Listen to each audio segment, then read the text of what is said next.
What's up, guys? The month-and-a-half long hiatus is finally over, and I have returned to review my favorite movie I've seen in theaters all year. Welcome back to my YouTube channel, Red Reviews, and as always, it's me, Vincent Rojas. I was not able to record or edit this video during my vacation as I had originally thought. After returning from my vacation, I went back to camp for another week, and then school started, so there's been a lot keeping me from making a new video, but now that that's all over, I can finally sit down to talk about Oppenheimer. I'm probably the last person on the internet to talk about this movie, and after all the hype surrounding it has relatively died down, I really hope at least one person watches this video. Released more than a month ago as of me recording this, Oppenheimer is the latest film written and directed by Christopher Nolan, with the cinematographer being Hoyt van Hoytema, and the music being composed by... Hold up. Ludwig Göransson. Ludwig Göransson. Ludwig Göransson. Göransson. Göransson? Ludwig Göransson. Ludwig Göransson. Is that right? Ludwig Ludwig Göransson.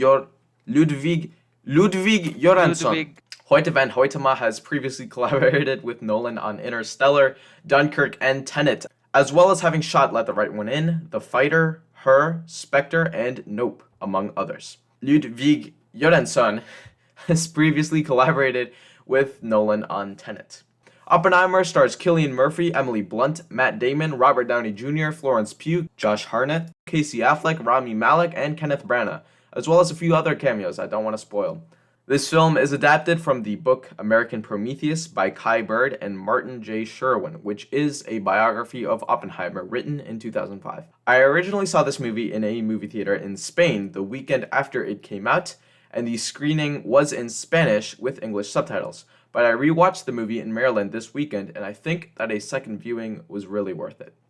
This is a very grand and large-scale film that feels and progresses in narrative like an epic, following one man's journey through a long period of time as he builds a weapon of mass destruction, eventually becoming known as the father of the atomic bomb. The plot is very dense, and there are a lot of names to remember, but after only 2 viewings, I feel that I completely and fully understand the plot of this movie. So I would recommend watching this film more than once to glean all you possibly can from it. Now, this is Christopher Nolan's first R-rated film since 2002's Insomnia, and like another R-rated Nolan film, Memento, is split in its narrative between color scenes and black and white scenes. Unlike Memento, this difference isn't related to the direction of the time flow of the plot, but rather of the time period of the plot. The 2 main plot threads are named fission and fusion. Fission is the color scenes, and this aspect of the movie delves into the subjectiveness of Oppenheimer's story, following his perspective and his subjective experiences. In this main plot thread exist elements that are not meant to be taken literally. Things happen on screen that the audience obviously isn't supposed to take as what actually happened, but these elements give further insight into Oppenheimer's psyche and mental state.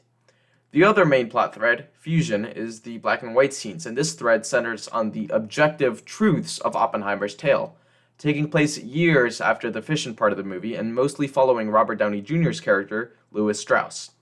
This leads to my first major praise of this movie, that being the masterful execution of this concept. The idea to split the movie like I just laid out is one that could so easily turn this movie into a hot, steaming mess of a plot, but Christopher Nolan is a master storyteller, and never, during either of my 2 viewings of this film, was I confused about what I was watching on screen. Even though Nolan jumps around different points in history to tell this story, it's always handled very elegantly and clearly.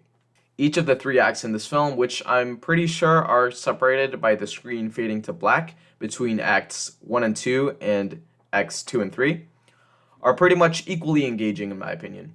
The first act centers on Oppenheimer's personal and early life, the second act revolves around the building and testing of the bomb, and the third act, which deals with the aftermath of the Trinity test, turns the movie into a political thriller that was so tense and suspenseful while literally just being people talking.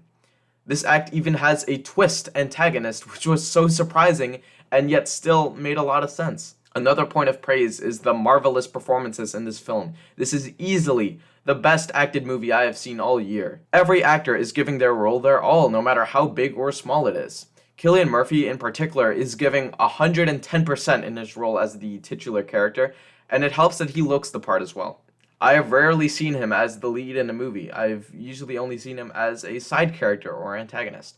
I can't think of many movies besides 28 Days Later where he's a memorable lead, but he is magnificent in this movie, adding so much personality and depth to this character while still making him remain largely ambiguous, which is what Christopher Nolan wanted. Him and Nolan have worked together on the Dark Knight trilogy, Inception, and Dunkirk, but this is by far my favorite role of his. Robert Downey Jr. also gives an incredible performance as Louis Strauss, and he disappeared so deeply into his role that I forgot his other roles such as Tony Stark while I watched the movie. Now, Ludwig Göransson, his score is also incredible. I know how much everyone has already talked about the score, but I just can't talk about this movie without mentioning the score. It's ever present. It is almost constantly playing, which makes it all the more impactful when the sound is muted and you are just left alone with the images on screen. However, the score never got old for me, and I'm probably gonna listen to it while editing this video. I can't wait for the vinyl release. Göransson has stated how in the 2-minute piece of music called Can You Hear the Music, which is played early on in this movie, there are no less than 21 tempo changes. That is insane and amazing. Hoyt van Hoytema's cinematography is also superb. He has a behind-the-scenes video on YouTube about his work on this movie, and in it, he talks about how he sees the face as a landscape, and you can really feel that in this movie. There are plenty of close-up shots of Cillian Murphy or Robert Downey Jr.'s faces in Fission and Fusion, where it's just a face in the camera. It's these moments where you get the chance to slow down and really feel what the characters are feeling. It's good stuff. Christopher Nolan has also stated that there is no CGI in this film, relying solely on practical and special effects, and it shows.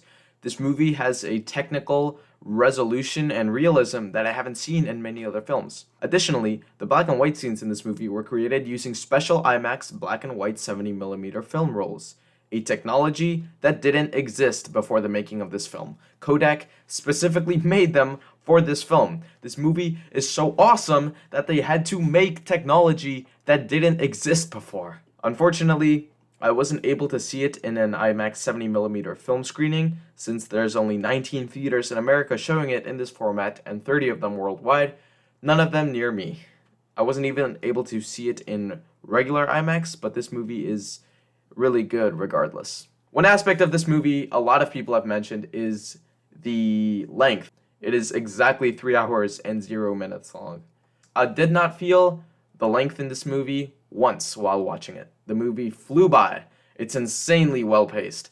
I've heard a lot of people mention how they felt it was a bit repetitive during the middle of the second act where they're building the bomb, but I didn't feel this in either of my 2 viewings, and I kept these comments of the repetitiveness in mind as I was watching, and I still didn't feel it. So that's a point of praise for this movie. This movie is just mostly people talking, and it was so well paced that it was just constantly engaging throughout. Also, a lot of people have mentioned the sound mixing in this movie being improperly balanced with the score, so that the dialogue isn't heard very loudly, but the score is. This is an issue I've heard people talk about with Nolan's previous film, Tenet, as well. Having originally seen it with subtitles, albeit Spanish subtitles, which I can understand, definitely helped the first viewing, and while there weren't subtitles my second viewing in the US, I understood the plot better because I'd already seen it. I will say that I didn't catch every single word that came out of the actors' mouths in either viewing, but I got enough to understand the plot pretty much perfectly over 2 viewings. Overall, I am the last person on the internet to talk about this movie, and I am really behind on my reviews. I don't think I said anything in this review that hasn't already been said, but I just had to review this movie no matter how late the video was, since this is one half of the biggest movie event of the year. Yeah, this movie was good. I think the only other movie that could have rivaled this one in quality this year would have been Dune Part 2, but now that that's delayed to 2024, this is probably going to end up being the best movie of the year in my mind. I don't think I convinced anyone to go see this movie since everyone's already seen it, but whatever. I'm happy with this video. I will try to catch up on my reviews, so expect videos more frequently in the coming weeks. Thank you so much for watching this extremely late review, and I'll see you all in the next video. Go have a nice day, what's left of it. Peace, and also, go have a nice school year. Because that just started.